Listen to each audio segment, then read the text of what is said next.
بسم الله الرحمن الرحیم. درس های از مثنوی جناب مولوی. بشنو این نی چون حکایت می کند، از جدایی ها شکایت می کند.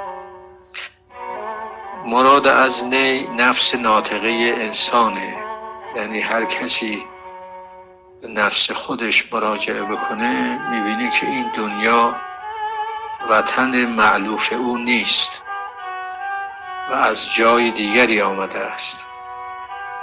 لذا دقیق گوش بسپاری، نفس ناطقه از جدایی شکایت دارد، از زود گذر بودن این دنیا، بی اعتباری این دنیا حکایت میکنه.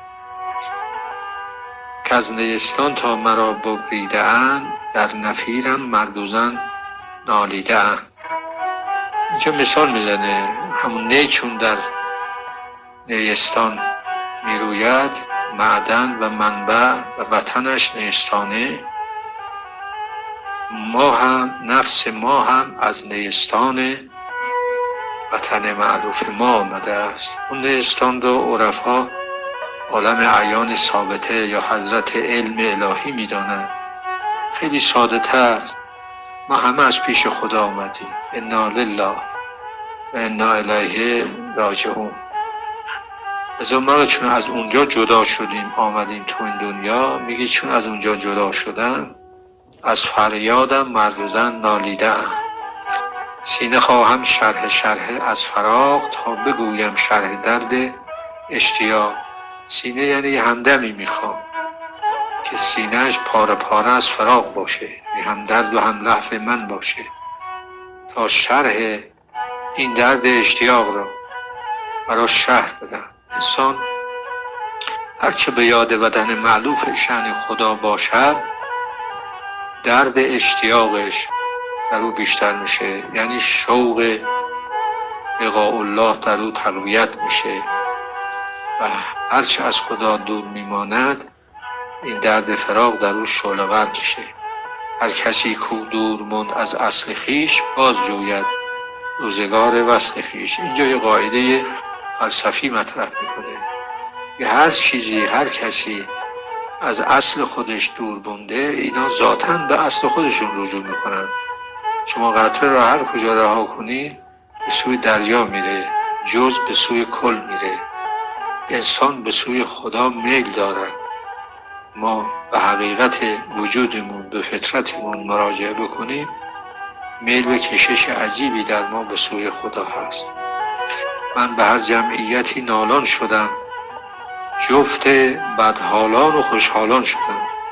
یعنی با هر گروه نشستم، اونایی که اهل دل بودن، حال خوش داشتن، اهل معرفت بودن، چه اونایی که نبودن، و همه اینها همنشین شدن. هر کسی از ظن خود شد یار من، از درون من نجست اسرار من. هر کسی بر اساس برداشت خودش از ظن و گمان خودش با من همراهی کرد. این هم یه قاعده روانشناختی بسیار مهمیه. هر کس شما را اونگونه میخواهند که تعریف میکنن، هر کس ما را اونگونه میخواهند که تفسیر میکنن و بر اساس منافع و مقاصد خودشون انسانها رو تعریف میکنن، طبقه‌بندی میکنن و با اونها رابطه برقرار میکنن. این خیلی نکته مهمی است. تن ز جان و جان ز تن مستور نیست، یک کس را دید جان دستور نیست. روان ما، جان ما با تن ما به هم آمیختن.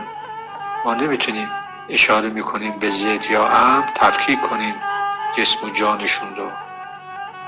به هم تنیدن، اما کسی دستور نداره جان را ببینیم.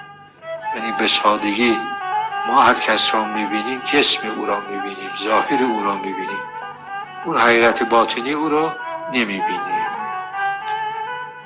پس معنی نی مشخص شد که نی نفس ناطقه خود ماست.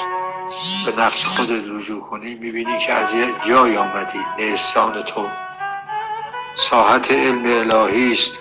انا لله و انا الیه راجعون. سرانجام هم به او رجوع میکنی. میل به دنیا داشتن، ثروت داشتن، هرچی ماسوالله غیر خدا رو داشتن، اینا کاذبه.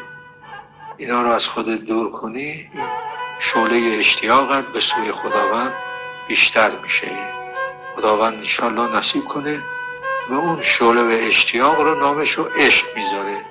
انشالله در درس بعدی تعریف میکنه. آتش است این بانگ نای و نیست باد، هر که این آتش ندارد نیست باد. انشالله در جلسه بعد توضیح میدیم. السلام علیکم و رحمت الله و برکاته.